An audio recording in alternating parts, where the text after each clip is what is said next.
lang, hindi ako nakaka-move on. And, oh no, it fell! Oh my gosh, may langgam! Ow, ow, ow. May muta pa ako, yes. Ay! Real Techniques blush brush,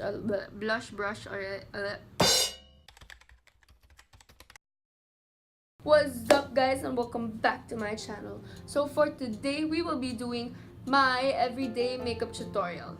So the background isn't exactly my house cause we're in Ace Water Spa Hotel and sweet, yeah. Cause we are here for the long weekend, which is also the Mother's Day weekend. So, I'm going to be using natural light na. So, in the other video kasi lamp ginamit ko. And it was so hard kasi I couldn't tell if I was too white, if I was not. But then now I'm using natural light, so it's gonna be much easier. So, let's get on with the video. So, I just finished prepping my face with the one and only Olay Moisturising Lotion. Next, I will be putting on the Maybelline Baby Skin Pore Eraser. I'm only gonna be putting it on my T-zone.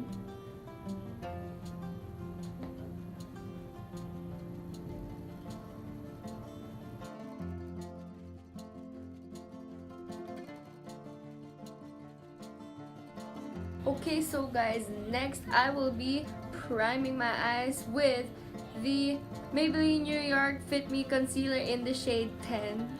So I'll just be putting it on my lids.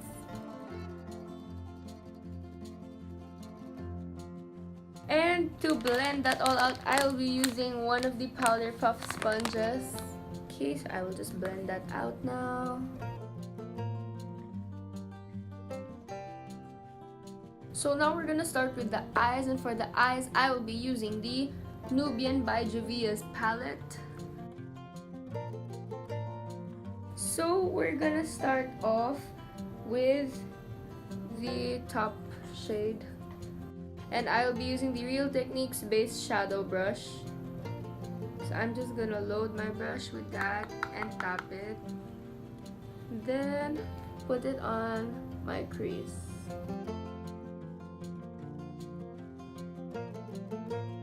So next we are going to take this color naman sa baba, and with the same brush, then I will put it sa corner and bring it to the inner part of my eye. Also sa ilalim, it adds like more dimension kasi. Okay, so guys, that's what it looks like. Pero I haven't blended it yet. I'm gonna blend it pa. Okay, so to blend out everything, I'll be using the Real Techniques Deluxe Crease brush.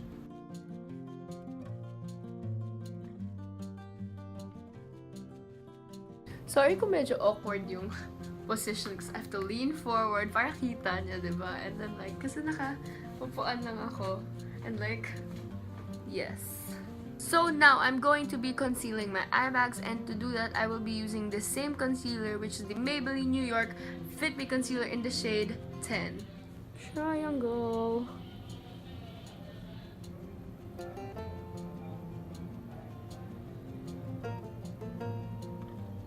With the same sponge, I'm going to blend. That's what I usually do, is like pinapatungan ko yung powder kung sumobra siya sa top eyelid ko para mag-straight. Gets nyo ba? Para lang mabura yung nandito. Like there onwards. Yeah. Eh, medyo maputi pa rin siya para sa akin. Oopsie. So, first layer lang yan para sa akin. So, I have to add more. Pero for the second layer, I do like ganun lang. Isang dot na lang instead of the triangle. Kasi sobra siya kapag triangle. So, yeah. I concentrated sa center part lang. So, medyo basa pa rin siya. So, to set my concealer, I will be using the Nude by Nature Natural Mineral Cover Loose Powder in the shade medium. So, I'm gonna, like, medyo may laman yung nasa lid. So, I'm gonna get the sponge So, I'm gonna like dip it there. Ganon. Yeah.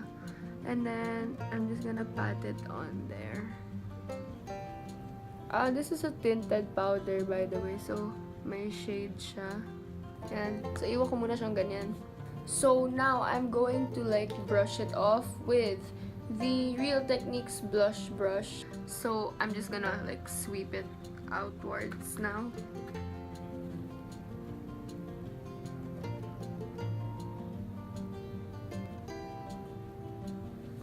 Yan. So, medyo bumalik na siya sa shade ko, I guess. So, yeah, I'm done with my eyes. So, next for my face, yung with the extracts na like parang natira sa brush, I just like to like brush it, my face, the rest of my face. I don't really put foundation kasi masyadong heavy pa rin for everyday. So, everyday, I contour my face twice. So, una, cream. So, for the cream, I'm using the Maybelline New York V-Face Duo Stick by FACESTUDIO. And powder also para mag-set yung cream. And to set it, I'm using the Wet n Wild Mega Glow Contouring Palette in the shade 749A Dulce de Leche. So, first cream.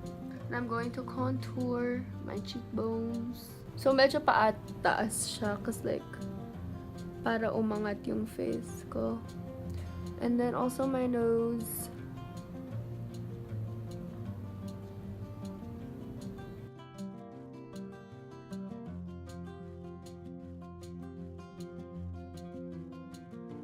So now I'm going to blend everything with the dual-ended brush from HEYY.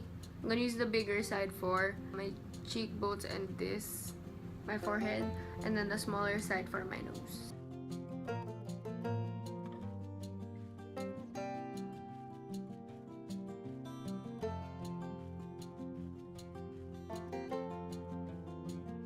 So now naman, I'm going to apply my powder contour, and to apply that, I'll be using the Bobbi Brown angled brush. There, it's angled. Woo! May dalawa siyang sides, the lighter pang highlight and then the darker pang contour. So, I'm gonna be using the darker side.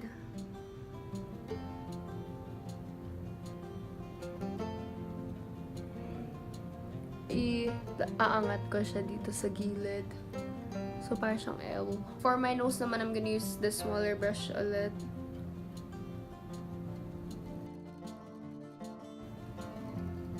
So, I'm gonna get the angle brush again. And then, put a bit here. Next, I'm going to get the blush brush ulit. And get the brighter part. And then, put it here. Sa gitna. Like, ipapat ko lang dyan. Also sa chin ko. Also here. And down my nose. So now, I'm gonna blend everything with the dual-ended brush again from HEYY.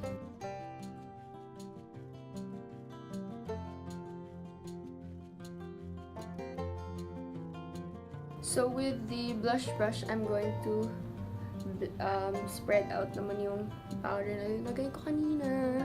You know, I just realized I'm wearing the same shirt pala from the video before this. Yung Maybelline makeup review. Link in the description. So I realized I should have done this kanina pa pala. But now I'm going to put lip balm on my lips. This is the Balmbastic Peppermint Lip Balm.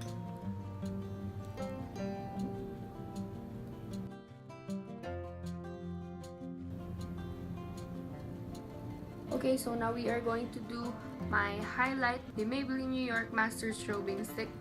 I will be putting it in L. I'm gonna start here from like the tip of my eyebrow, down, and then to the end of my cheekbone. So I'm gonna do that 3 times, and down the bridge of my nose, and on my cupid's bow. So I'll be blending the highlight with my finger, because that's actually the best way to blend this thing. So now that everything's done, I'm just gonna fix my eyebrows a bit. Okay, so I will be doing my lips now, and for that, I will be using the Maybelline New York the Powder Mattes collection by COLORsensational lipstick in the shade Touch of Nude. I'll be just patting it on my lips.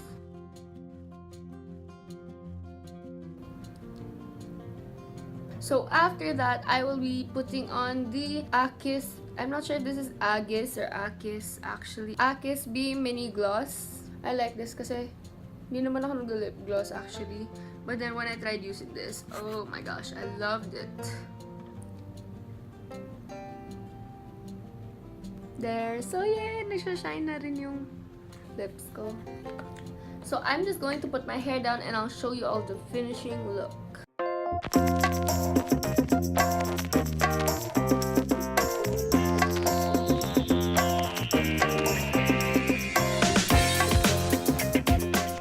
Okay, so guys, this is my finishing look for my everyday makeup tutorial. So yeah, this is usually how I look every day. I mean, hindi naman every day, but like every weekend. Wait, I'll put on my glasses. Yeah, this is what I look like with glasses, and then sometimes I just take it out naman because, like, you know, concealer game strong. This is on a daily basis or like on a weekendly basis. I really hope you guys enjoyed watching. Leave a like down below. Also press subscribe and hit the notification bell so that you'll know when I'll be posting my next video. Thank you guys so much, and this has been Reese for you today.